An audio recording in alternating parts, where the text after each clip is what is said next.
Beautiful. Good morning. Good morning. Happy Cinco de Mayo. I know it's not that big of a deal in this part of the country, but where I come from, it's a big deal. So grateful to have you here. Welcome to Unity of Charlotte.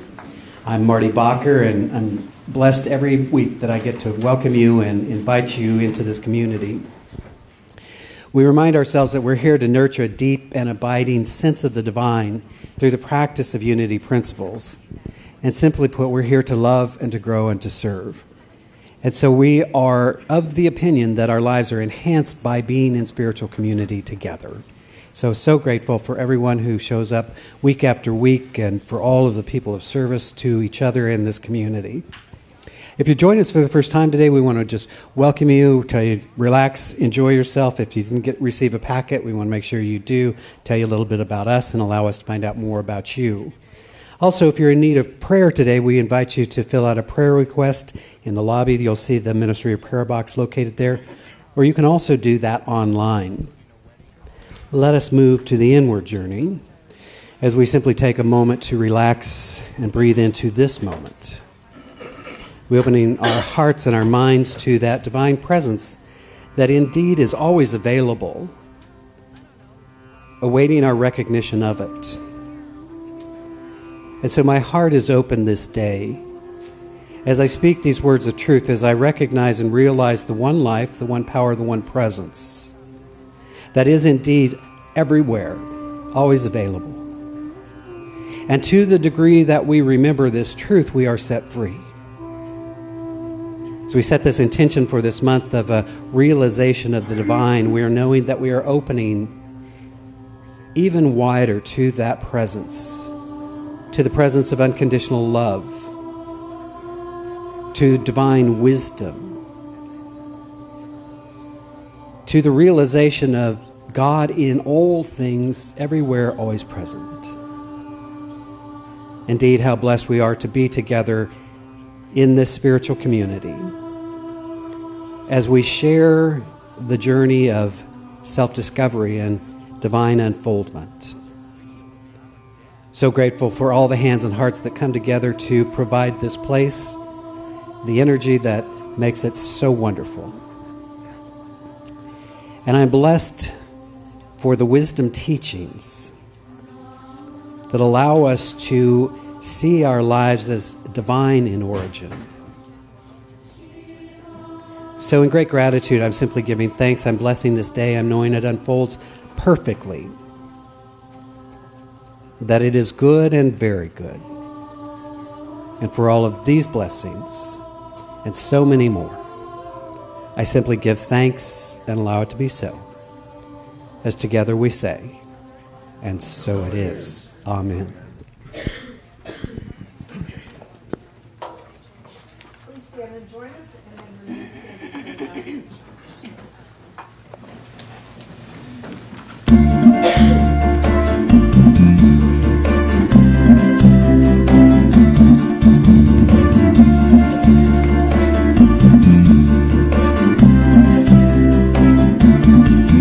I am opening wealth in sweet surrender to the luminous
So, join me in our new affirmation. Today, I honor the divine presence within me. In God I live, move, and have my very being. I remain open and receptive to wisdom. Divine right action is taking place, revealing my highest good. Today, I honor the divine presence within me. Thank you.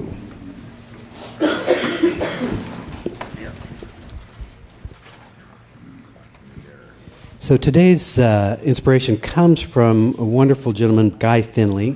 Many of you may know him. He's written about 10,000 books. I think he's amazing. Wonderful little book called Follow Your Longing to Be Limitless, all the way to be free, to the free mind. And so he writes,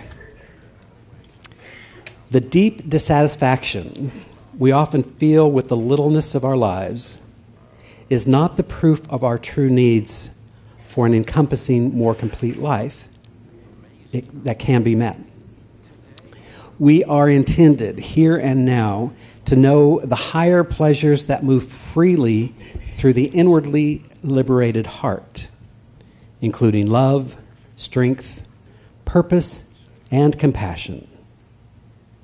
The following insight, along with its detailed explanation, will help you see that you're meant to know the lasting happiness of your heart that it has been longing for. All real needs are connected to an invisible condition that gives rise to that need. Now, let's state that idea in a different way. You can't have a need to be free and happy without there being a source of freedom and happiness already in place to fill that need. We can better understand this from an important idea as we look at how the rose needs sunlight to bloom. The newly opened rose, with its sweetly perfumed petals, is actually an expression of the warmth and light it must receive in order to bloom. It's impossible to isolate the rose from the sun's radiance and expect the same fragrance. The rose and all creatures, great and small, couldn't have the real needs they do without something being there, already in place, to answer and fulfill those needs. A few other examples proves this. The porpoise and the dolphin long for the clear, deep seas. Their almost fathomless need to swim without restriction is actually a part of the very oceans they need to roam. There is no real substitute for their need. The eagle and the hawk long for the wide open skies. Both need to soar in order to be what they are. We can't separate their need from their nature any more than we can separate their nature from the heavens they must have to express that winged nature within. It's all one thing. What do these discoveries teach us? Everything. Our unspoken longing for full self-liberation reaches down to us from a higher world where these elevated conditions already exist. Our need for freedom from the ties that bind is more than just a possibility. It is a spiritual promise waiting to be fulfilled. But there's more yet to this amazing discovery. The location of this secret world, with all its bright promise, resides right within you. And whether you choose to name this peaceable inner domain or leave it nameless, doesn't alter the fact of its existence or that its freedom is meant to be yours. A little something to contemplate. We have a wonderful guest musician today. I told Patricia, oh, look, all your kids are graduating. So will you please welcome to our stage for the very first time, Cindy Root.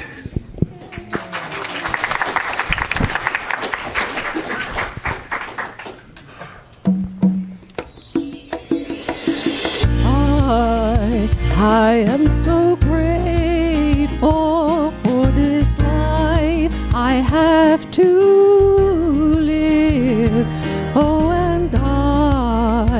I am so grateful for all I have to give, for I live in a world of abundance, in a true never-ending source from above. Yes, I live in a world of abundance, with a life overflowing and a heart full of love. I am so grateful, for I know my path is blessed by love, so full and graceful. I can trust in every step, for I live in a world of abundance, in a true never-ending source from above. Yes, I live in a world of abundance, with a life overflowing and a heart full of love. For I live in a world of abundance, in a true never-ending source from above. Yes, I live in a world of abundance, with a life overflowing and a heart full of love. Life is bountiful. Open your arms, open your mind, open your heart. Put aside fear of not deserving. Put aside fear of jealousy. Put aside fear of fear. Abundance is given to all who ask. Abundance is promised to all who accept. Abundance is God's gift to all who faithfully share. For I live in a world of abundance, in a true never-ending source from above. Yes, I live in a world of abundance, with a life overflowing and a heart full of love. For I live in a world of abundance, in a true never-ending source from above. Yes, I live in a world of abundance, with a life overflowing and a heart full of love. For I live in a world of abundance, in a true never-ending source from above. Yes, I live in a world of abundance, with a life overflowing and a heart full of love.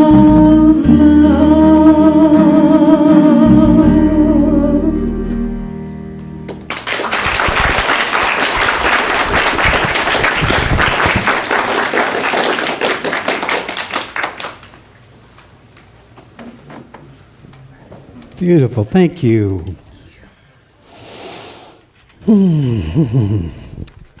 So we enter into a new month and a new theme and a new possibility. And I've been, I don't know what I'm trying to say. I've been hanging out with God a little bit of late and trying to figure out what is it I need to know.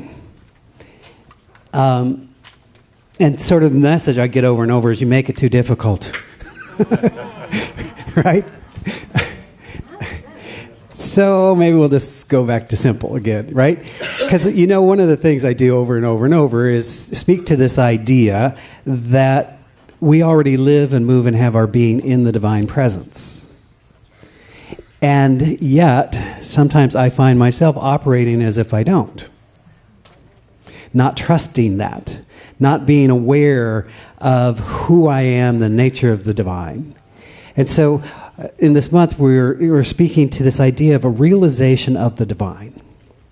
In my understanding, as I moved from a idea of a God outside of myself that I was trying to connect with or manipulate, as the case may be, to a recognition of one life and one power and one presence that is always available, that is expressing through me and through all creation, then I realized that what I needed to do was to begin a practice and a process to help me do that.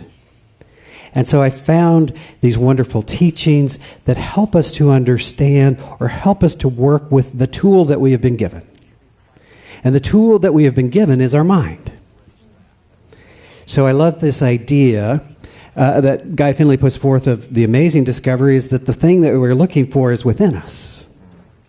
Jesus spoke to it in saying that the kingdom of heaven, this spiritual dimension, is within us. All of the master teachers, I believe, were trying to help us to understand that this spiritual dimension is already ours. And so we go in search and we go in seeking for this thing, and it seems like sort of the last place we think to look would be within ourselves. As I've been looking at this, so Guy Finley puts forth this idea, the secrets of the higher spiritual success. I don't know how you judge these things, but one of the things I notice, now when I came into New Thought, it was kind of in the late 80s, and it was all about manifesting, and so sort of the criteria was driving BMWs and wearing kind of the outer expression of your success. I don't know if any of you remember that era, but right, it was kind of like demonstrate, and that's fine. There's nothing wrong with that. But the thing that I know is that without the understanding that underlies it, that's an empty thing. So we all come to this phase, we've talked about it many times, but we come to this phase where for many of us, we left a tradition that placed God outside of ourselves, and we are trying to get God to intercede or to create what we wanted or all of that stuff, right? And then somehow we found ourselves here or someplace like here, and that began to teach us this idea that we can visualize what we want. And if we visualize what we want and we can gain belief in that, we can create that. We can manifest that. And so we go about into the manifestation phase. That's a beautiful thing. It's a necessary thing. It's an important thing. But it's not the only thing.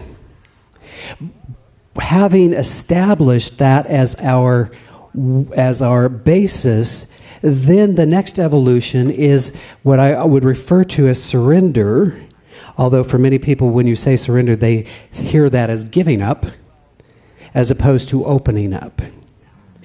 When we start to realize that there's a divine wisdom at work in our world that knows the most, that knows all, and that is expressing through and as all of creation. And so we're reminded that within the acorn, the mighty oak tree exists. It already exists. Now, it has a process of unfoldment, doesn't it? But it already exists. So we're realizing we're working to become present to this greater spiritual authority, to this greater wisdom, this greater insight that is within us. So it's all good and fine to demonstrate and to manifest and to create the outer picture, but until we have that real shift within us that realizes that, as Jesus said to us, the kingdom's not here or there, it's right here. That in this very moment, in these very circumstances, all that God is for my recognition and realization of it. When I began to learn about spiritual prayer, affirmative prayer, it was taught a simple process, and the first step was to recognize that there's only one life. There's only one power. There's only one presence. So what happens if that's true? It means everything's part of the one. Now, I sometimes have this, I have this image it's all one except for my little bubble that's outside of the one, right? That's where I go when I believe in separation. But when I come back to there's one life, one power, one presence, then guess what I am? Guess who I am? I am that life. That life animates my very being. And that, my friends, is what gives us the power. You see, the ego would think, hey, look at me demonstrating all big and fancy, right? And if we're not careful of that, the ego takes over and goes, wow. But you see, if the ego can create, it can discreate as well. So it's not the ego, it's not this thing that gives us the power other than the realization of our oneness that then allows us to speak a word of truth from that higher spiritual dimension, from that realization of who we are. The great poet and sage Ralph Waldo Emerson awakened one day to his timeless true nature. He spent the rest of his days explaining and describing it. I'm going to read this because the print's getting smaller. My crazy printer of mine's getting fuzzier and fuzzier as it goes along. At the risk of just reinterpreting Emerson's words, I'll actually read them to you. His writings hint of a heaven meant for all. You know this phrase. There is one mind common to all individual people. I'm going to be generic. All people are an inlet to the same and to all of the same. He that is once admitted to the right of reason is made a free person to the whole estate. What Plato has taught, we may think. What a saint has felt, we may feel. What at any time has befallen a person, we can understand. Who has access to this universal mind is a party to all that is and that can be, and for this is the only and sovereign agent. You see, Emerson and the Transcendentalists started to put forward this idea a couple hundred years ago of that we are not separate, that there is one mind common to all, and those that learn to access and utilize become free. We tap into that same wisdom of Plato. We tap into the same experience. It already exists. The reason I believe that we have separated is not that we've ever actually separated at all, because even if you feel separated from God, you keep breathing. I don't believe in God.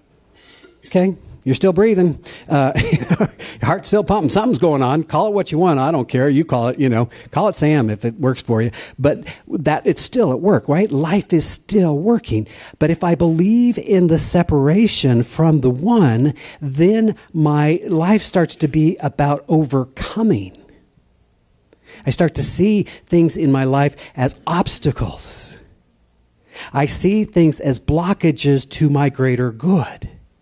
And carried to the extreme, when we get to a place of war, we see others as the ones who are prohibiting or diminishing our good, and so we take them out because that solves everything.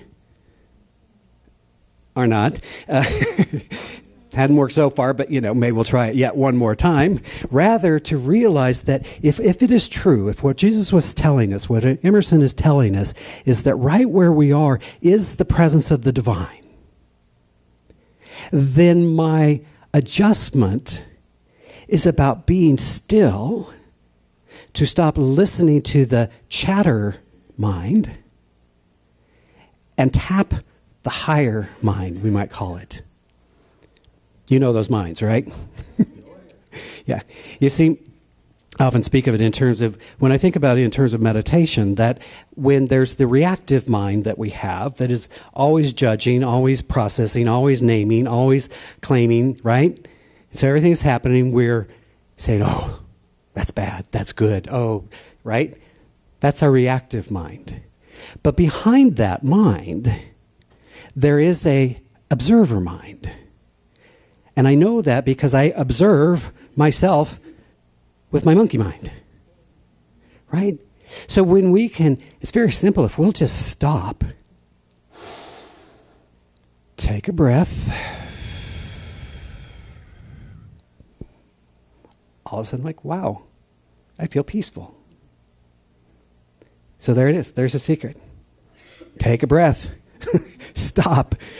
Now, the trick is to do that all the time.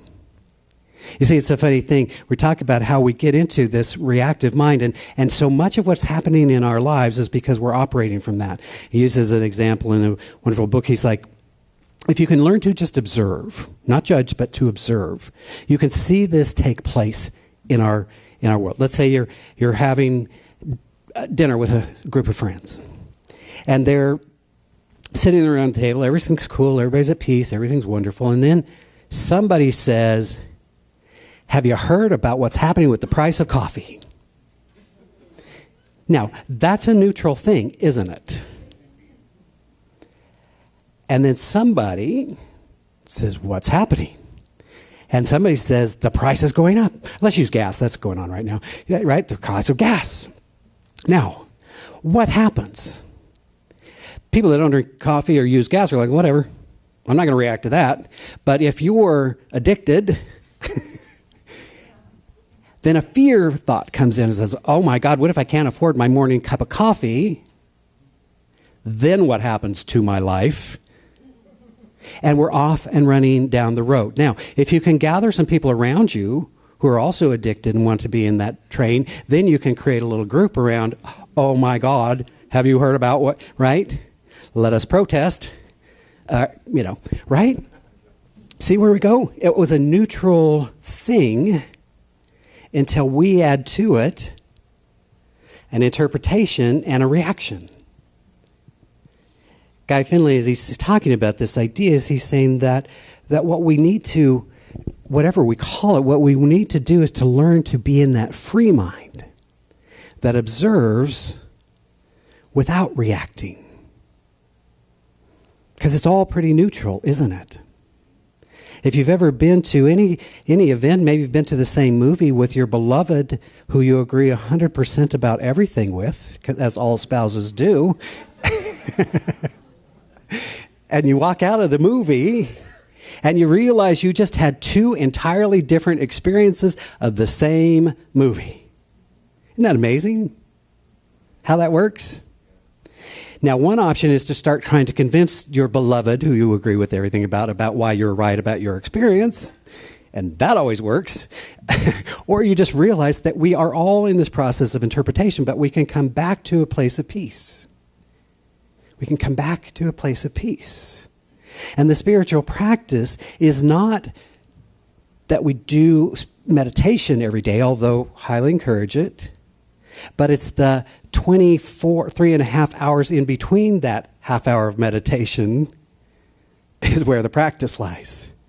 When I take the breath, when I find myself reacting. There's a lot to react about right now. And part of what is happening in our media is they figured that out because they say, have you heard about how we're all going to die? We'll follow up on that right after the commercial break. And you're like, well, I need to find out how we're all going to die. That would be a good piece of information. So I'll sit here and watch this inane thing so that I can find out the news, right? Don't blame them. They just work in a process. But if we're not careful of our own mind, then we can move into that and go, oh my goodness, have you heard what happened? Ain't it awful? So throughout recorded history, there's those who have been who have sought and found that celestial origin. We might call it the mind of Christ. We might call it the Buddhic presence. We might call it 10,000 other names, and it doesn't matter what we call it. That's why I love being in a I don't even like to call this a religion, but in a philosophy, a spiritual philosophy that allows us to have a set of principles, but then to also share in the wisdom of other traditions. Because when you get beyond the outer, all the ways we differ, you see a very consistent inner message. Over and over you see, whether it's Hinduism or whether it's Buddhism or whether it's Christianity, that at the heart there is a teaching of compassion, of kindness, of mindfulness, of presence. And when we start there, When we seek first this, then the other things are added to us.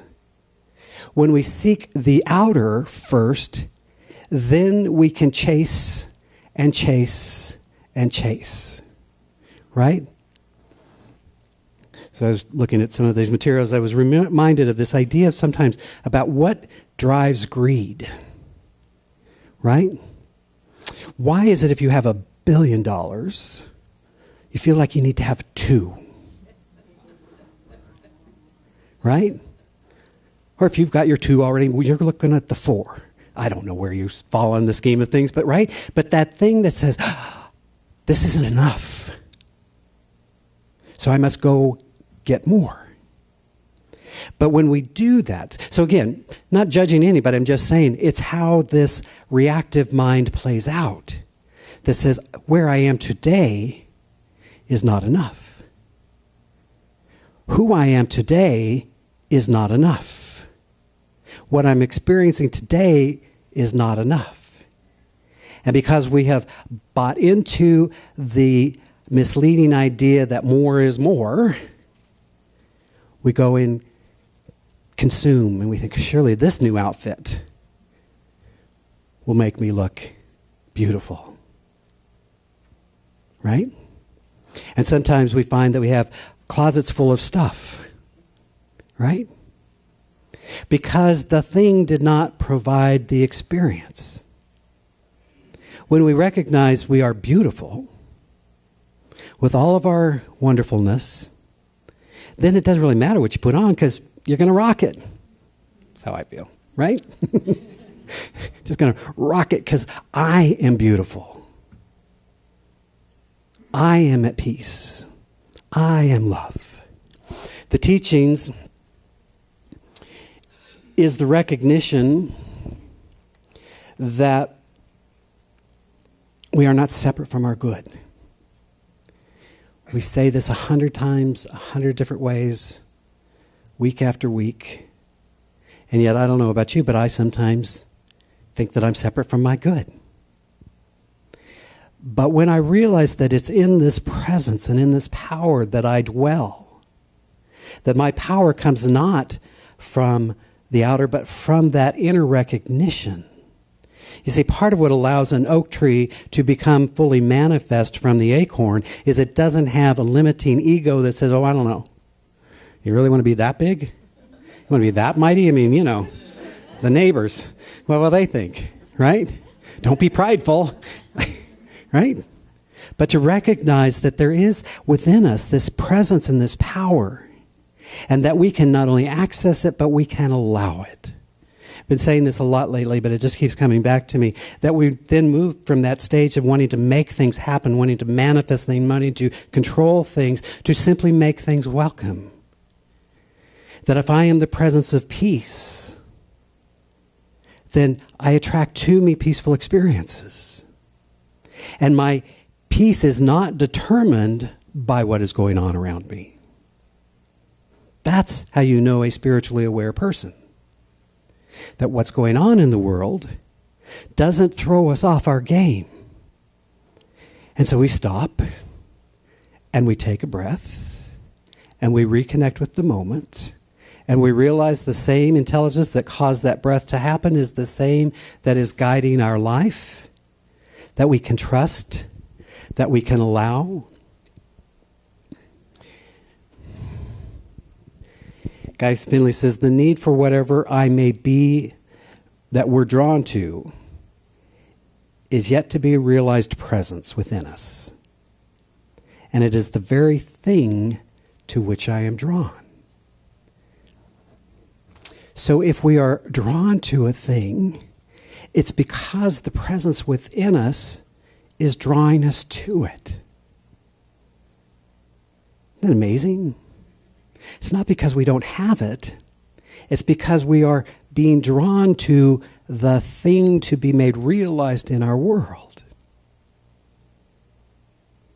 And so we are living, breathing embodiments of divine life. Rumi said to us that if you wish for light, be ready to receive light. nourish your ego and be deprived of light. If you want to find a way out of this prison, do not run away, bow down in worship, and draw near.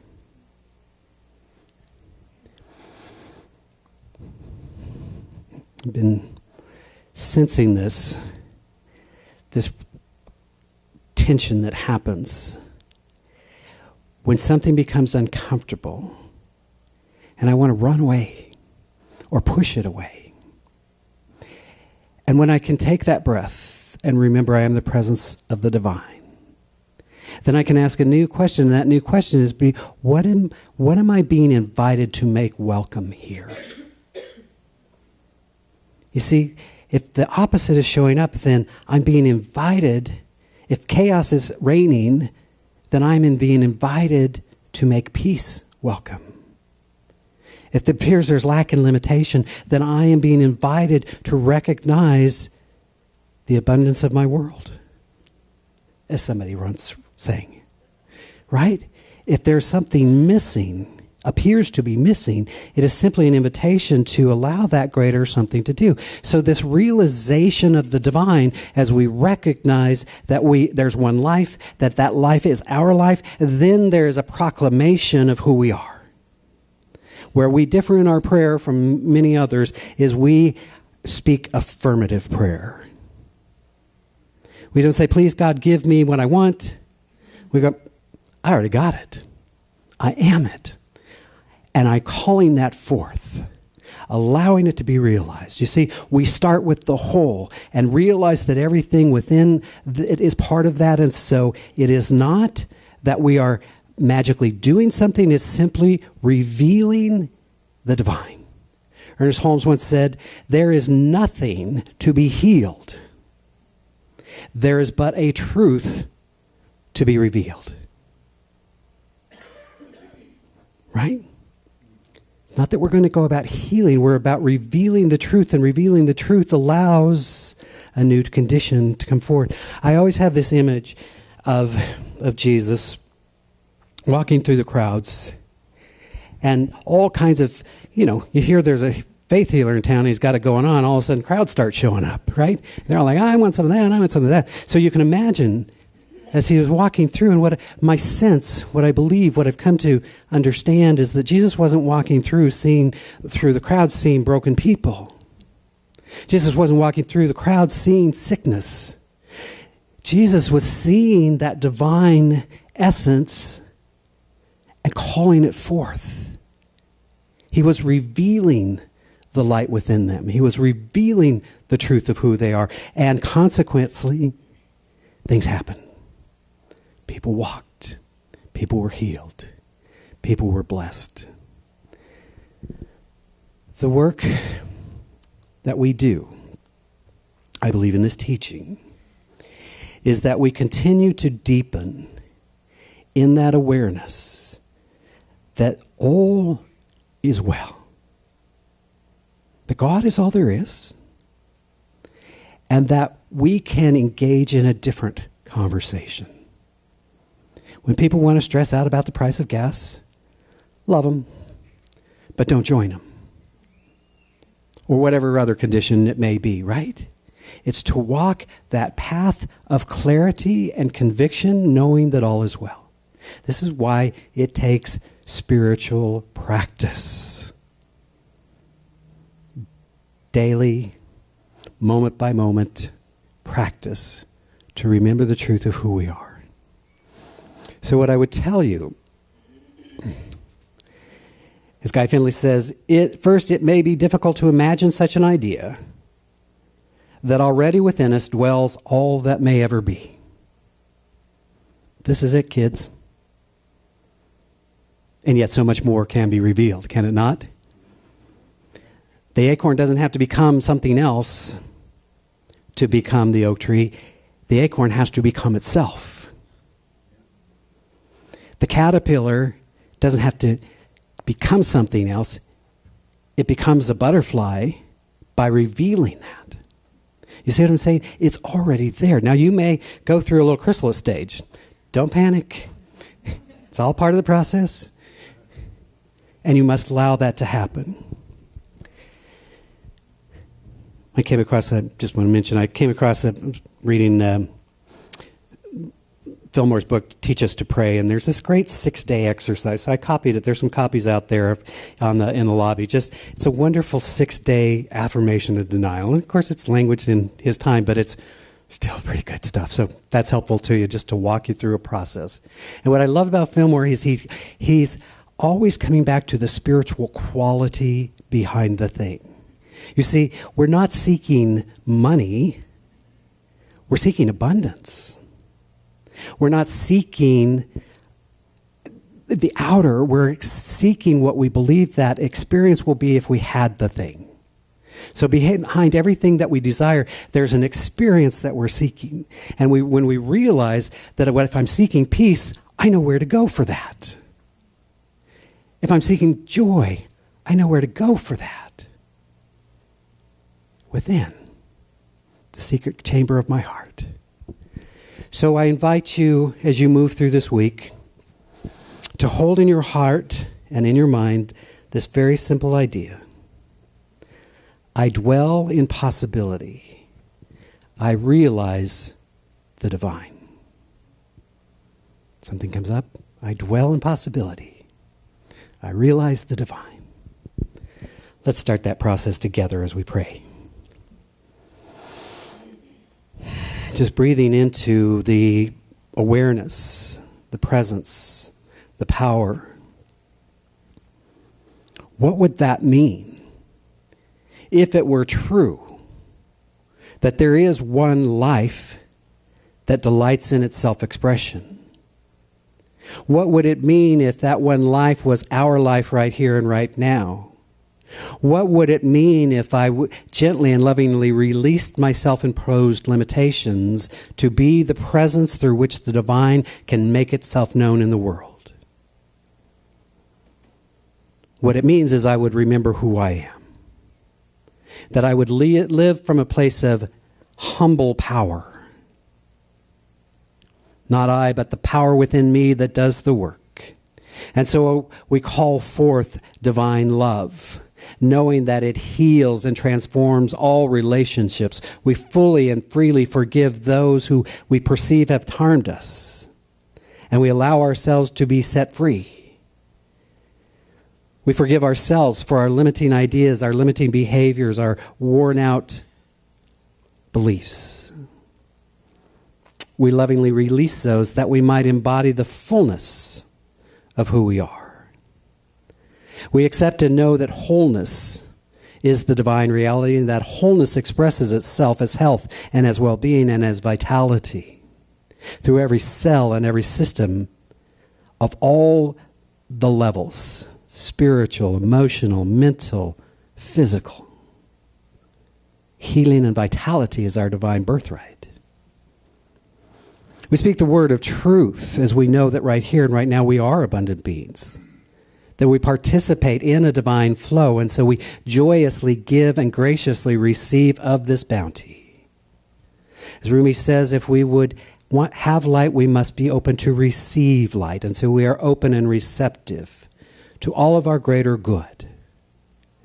We allow ourselves to live fully, powerfully in this world, with the recognition of who we are, allowing our light to shine bright. We give thanks for the many blessings in our life right now, right here. We allow ourselves to be healed and transformed in this moment. As we move forward, we bless all that we see. We bless this spiritual community, knowing that it is divinely guided, that it is unfolding in perfect timing and in divine right order. We allow that love to extend from this place to be a balm to our world. We bless our brothers and sisters around the planet. We hold a high vision for a planet at peace and for a world that works for all. We bless all priests, rabbis, ministers, and teachers of all faiths, for we honor and celebrate the many pathways to the divine. How good it is to be the truth. And so as we give thanks for all of these blessings, we know it's already established. And so we know there's nothing more to do but to release into those divine laws. Know that through the power of the living Christ, all things are made new. To be grateful and thankful. And so in a sense, with a profound sense of joy and gratitude, I simply release this word knowing that it is so. As together we say, and so it is. Amen.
So this song asks a question, and the answer that I have to this question is actually singing this song for you. So with that, let's hit it, Alan.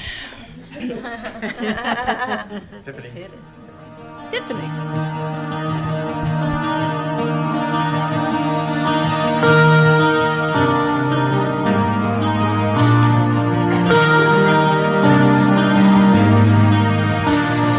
What would I do if I knew I could not fail? If I believed, would the wind always fill up my sail? How far would I go? What could I achieve? Trusting the hero in me. If I were brave, I'd walk the razor's edge, where fools and dreamers dare to tread. I'd never lose faith, even when losing my way. What step would I take today if I were brave?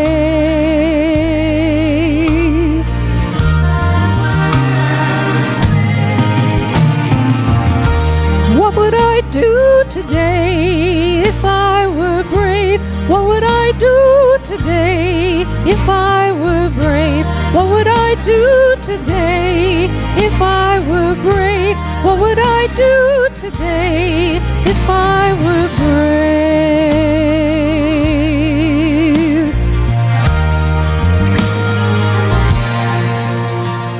What if we're all meant to do what we secretly dream? What would you ask if you knew you could have anything?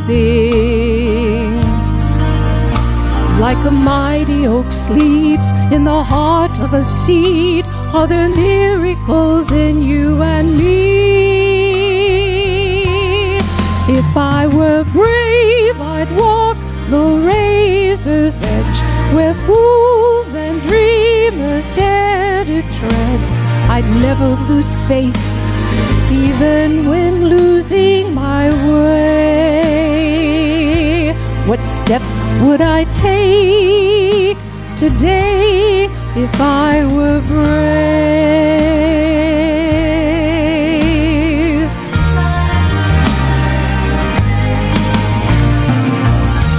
What would I do today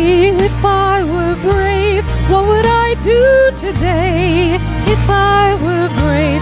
What would I do today if I were brave? What would I do today if I were brave? If I refuse to listen to the voice of fear, would the voice of courage whisper in my ear?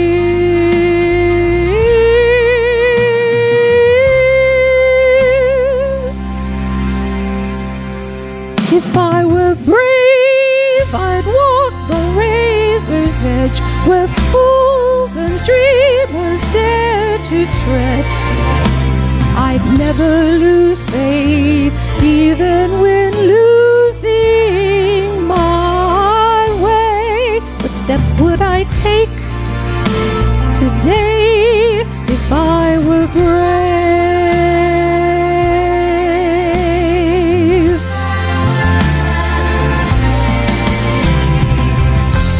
What would I do today if I were brave? What would I do today if I were brave? What would I do today if I were brave?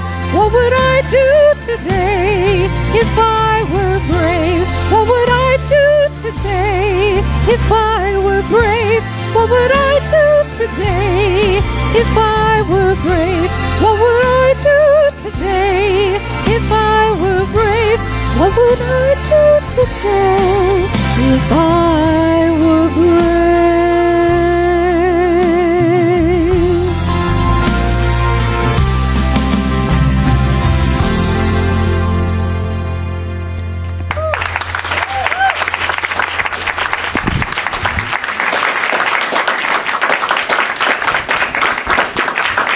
Beautiful. Thank you, Cindy.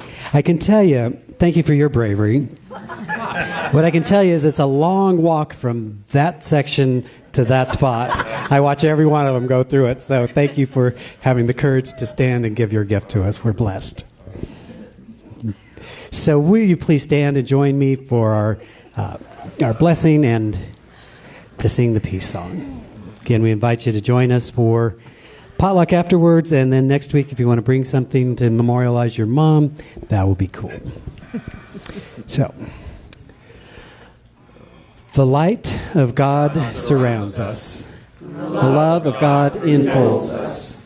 The power of God protects us. The presence of God watches over us. Wherever we are, God is, and all is well.